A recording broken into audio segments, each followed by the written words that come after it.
The majority of parents who practice gentle parenting do it with good intentions, but there's something the experts aren't talking about. The things a child never learns when they're raised in an environment where everything is made easier for them. This video breaks down what those gaps are and what your child actually needs instead. Let's start with the fact that gentle parenting doesn't just change how you raise your child, it changes who you are as a parent. Number 1, a parent who's allowed to be human. Gentle parenting, in the way it's promoted online, has created an unspoken expectation that a good parent is always regulated and always patient. No matter how stressed they are, they're always choosing their words carefully.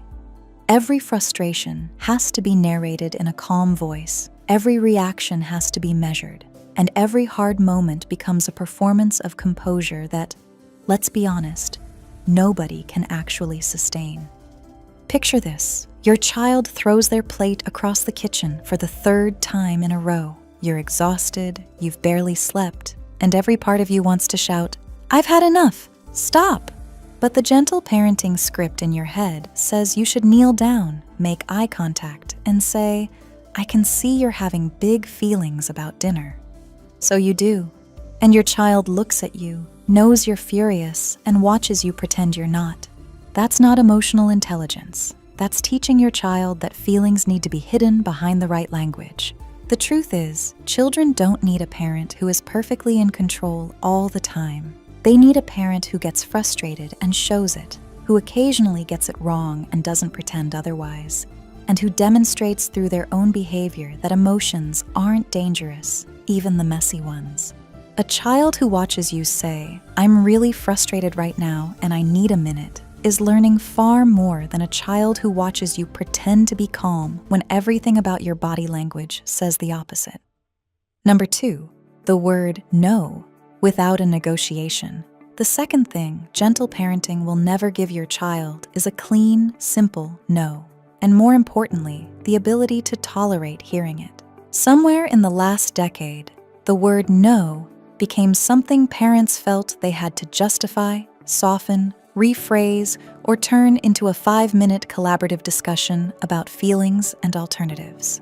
I understand you want the chocolate, and it's okay to feel disappointed, and here's why we're going to make a different choice together became the template for what should have just been, no, not right now.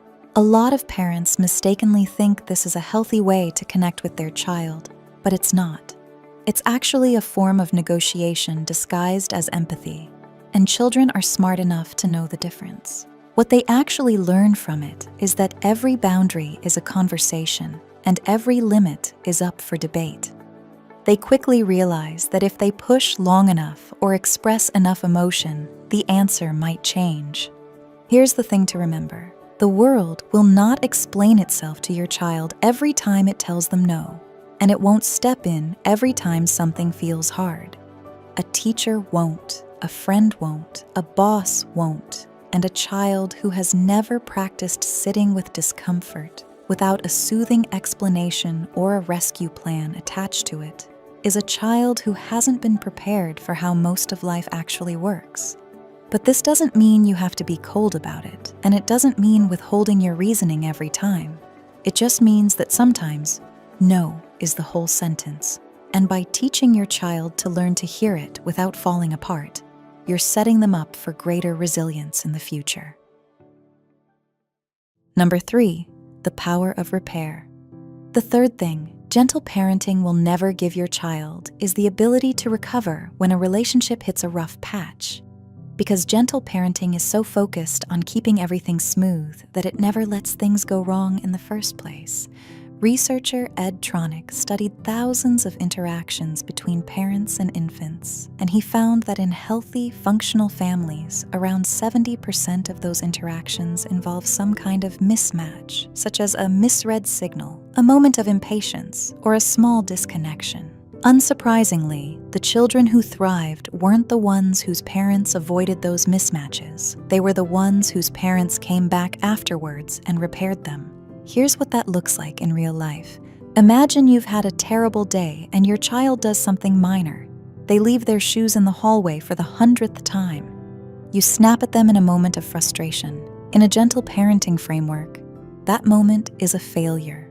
You weren't calm, you weren't measured, and you feel awful about it. But what if that moment is actually an opportunity that gentle parenting would have denied you? Because now you can go to your child and say, "Hey, the way I spoke to you about the shoes wasn't fair. I was stressed about something else and I took it out on you. That wasn't your fault, and next time I'm going to take a breath before I react." In 30 seconds, you've taught your child something no amount of perfectly regulated parenting ever could. That relationships break sometimes, that the people who love you will own it when they get it wrong, and that a moment of imperfection doesn't mean the connection is lost. A child who never experiences rupture never gets to learn that. And a child who never learns that grows into an adult who either expects perfection from the people around them or falls apart the first time someone they love lets them down. Number 4, a parent who actually likes parenting. The fourth thing, gentle parenting will never give your child, is the hardest one to say out loud, but it might be the most important. A parent who actually enjoys being around them. Think about what gentle parenting asks of you on a Tuesday evening. You've worked all day, you're running on 4 hours of sleep, dinner is burning, and your child is having a meltdown because their sock feels wrong. Gentle parenting says you should get on their level, validate their feelings, offer choices, stay patient, and regulate your own nervous system while doing it. And maybe you can do that once, maybe even twice. But by the 5th time this week, you're not parenting anymore. You're surviving, pretending to be calm while internally counting the minutes until bedtime, so you can finally stop being a parent for the day. You may not realize it, but children can sense it. They can tell the difference between a parent who is present because they want to be, and a parent who is following a script because they're afraid of getting it wrong.